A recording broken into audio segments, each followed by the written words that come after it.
Assalamualaikum and hello everyone. Before we dive into the issue, we must know what halal actually is. Halal is an Arabic word connoting a state of permissibility for object or actions according to Sharia principles. The Quran states that in Surah Al-Baqarah in verse of 168, "O mankind, eat from whatever is on earth that is lawful and good, and do not follow the footsteps of Satan. Indeed, he is to you a clear enemy." This verse implies that humanity is expected to eat, use, and act in accordance with what is not only permissible, but also good, pure, and wholesome. The verse expresses the godly commandment using two important words, namely halal and tayyib. Okay, talks about tayyib. Have you ever heard the concept of halal and tayyiban?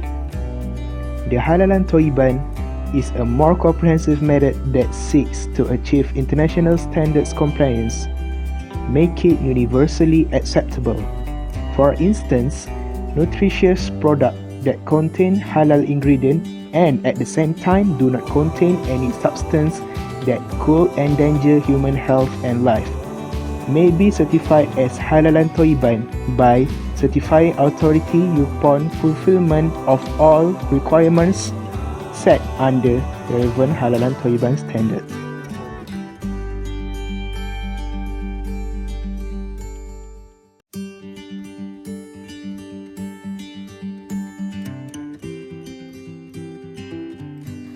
Dumping of imported products based on cheese, dairy, chocolate, spices, cooking oil, and cane products, which is suspected of halal status in the market, has been found to be serious.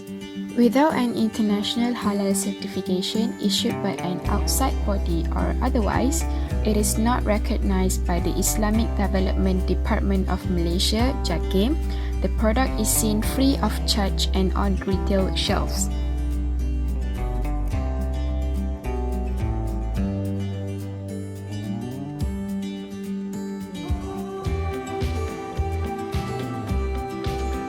To become worse, the popular imported food products are in high demand among Malaysian consumers, including Muslims.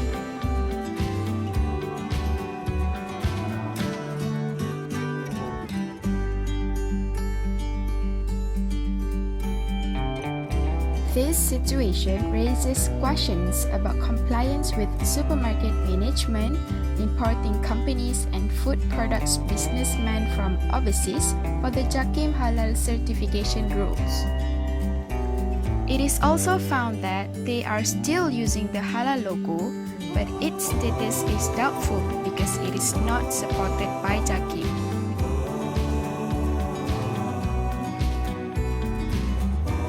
Furthermore, most products also do not display the information of the importing company, despite the company and country of origin information.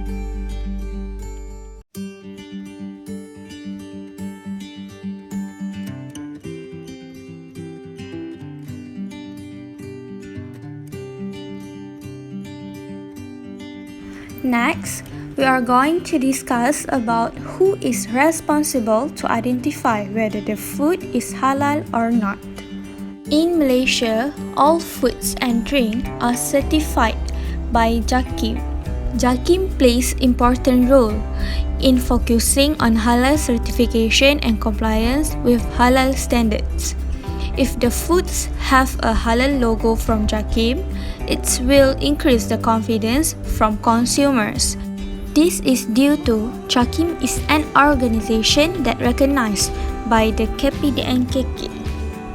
Moreover, JAKIM also has authority to visit business premises such as restaurant, cafe, hotel, and more. Based on the video, JAKIM officers had identified one of the hotel in Kajang that operate their business by using non-halal ingredients. In addition, not only looking to the ingredients, they also look into the cleanliness of the premises and tools used by their worker. These are examples of foods and drinks premises that needs the halal certification from JAKIM. Firstly is Starbucks. Starbucks is providing a coffee and pastries to the customer. Second is Sushi King.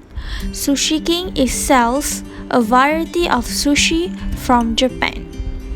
Next is Seoul Garden, which sells and serves steamboats to the customer.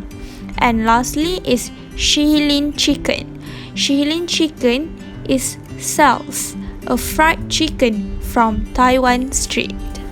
In addition, JAKIM has taken a few steps to raise awareness of issues concerning of the halal status of the product. For example, they provide a customer-friendly and constantly updated website. This is for the customer can follow the latest update from JAKIM. Moreover, JAKIM also take an approach by welcoming inquiries and views from the public. They can contact JAKIM by phone, email, and social media. Besides, they provide a web which can check the status of the product, either it is halal or not. Not only from the JAKIM web, as public, we also freely can install app Scan Halal from Google Play Store.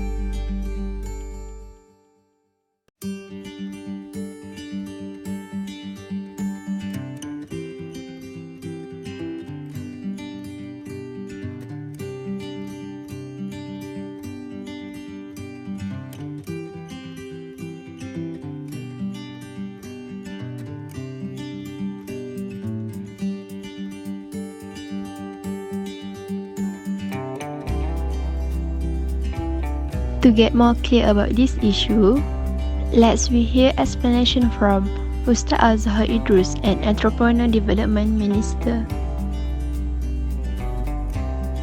Boleh tak kita hanya tengok cop halal saja pada makanan, kemudian kita makan?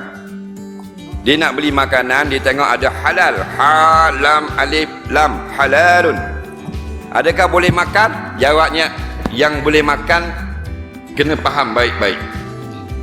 Tanda halal itu bukan makna halal saja.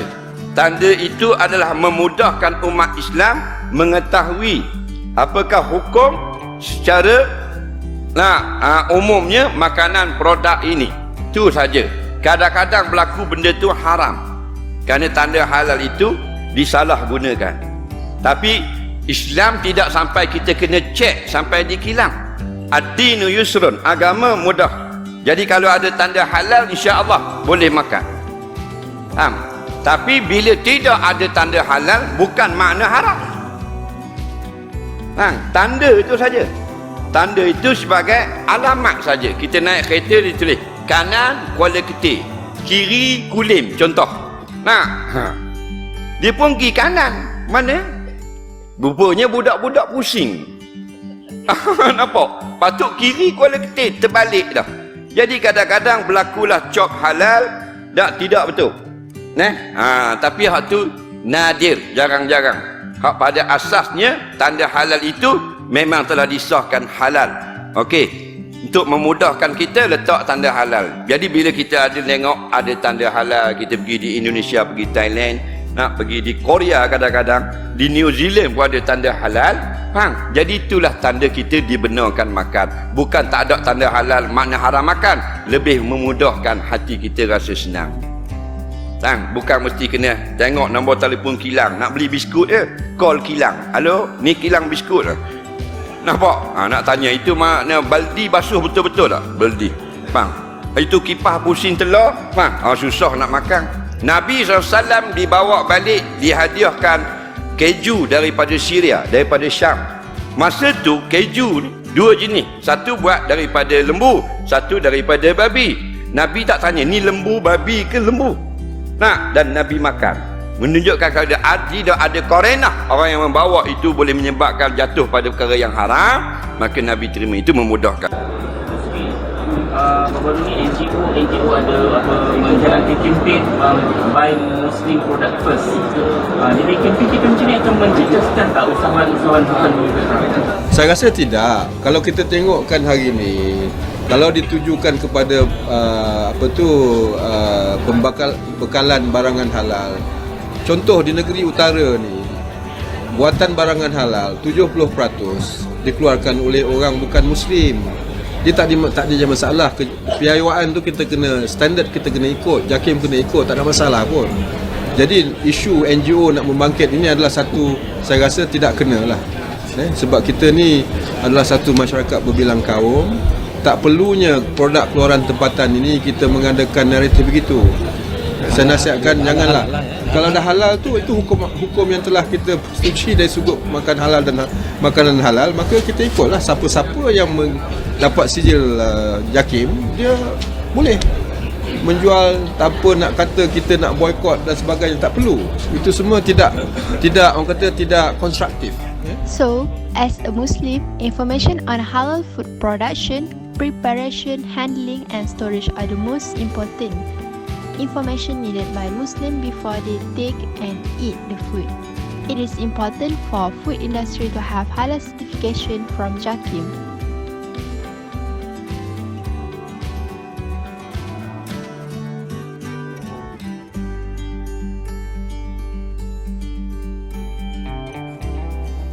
Assalamualaikum warahmatullahi wabarakatuh.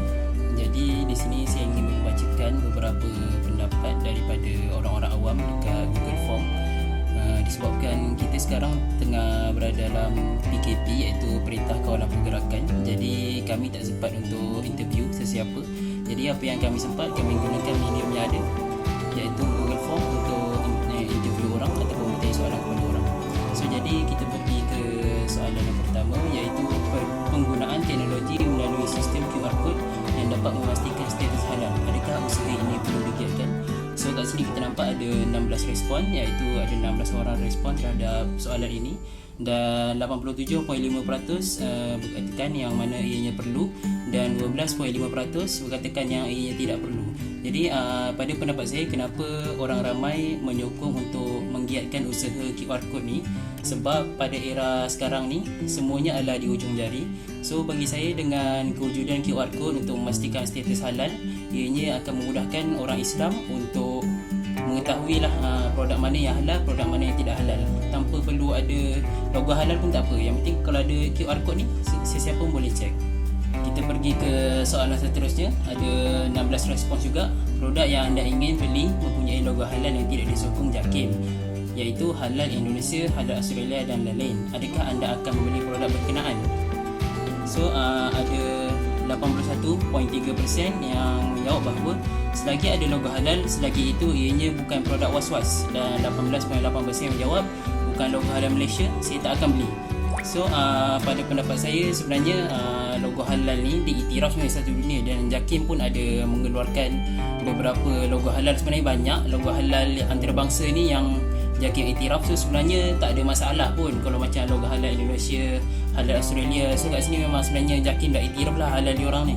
Soalan seterusnya, pengguna perlu peka akan status halal produk. Apakah pendapat berdasarkan kenyataan ini? Dan ada 16 respons dan semua orang menjawab wajar. Ya, betul, tepat sekali. Orang Islam memang wajar sekali untuk peka akan status halal produk. So kat sini tak ada apa-apa sembarang pertikaian.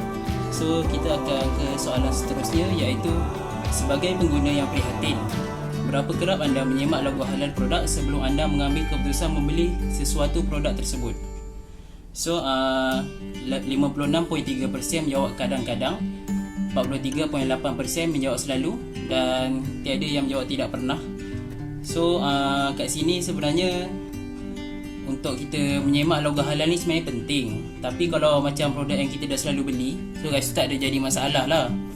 So kalau produk macam produk baru kita jumpa, kita mesti kena check logo halal dia. So sebab tu kat sini kita nampak yang kadang-kadang, so kadang-kadang ni maybe saya berpendapat bahawa mereka beli produk yang mereka dah selalu beli, so mereka dah tak perlulah check logo halal. Kalau produk yang baru mereka jumpa, so memang kena check. As for the conclusion, we can say that majority of people in Malaysia really take care of halal certificate and the minority didn't. Other than that, people also demanding on QR code halal to check the halal status because nowadays the technology is so vast. Besides that, JAKIM also need to widely explain about international halal certificate that JAKIM accepted. Okay, I think that's all from us. Thank you for watching. See you again next time. Assalamualaikum warahmatullahi wabarakatuh. Bye.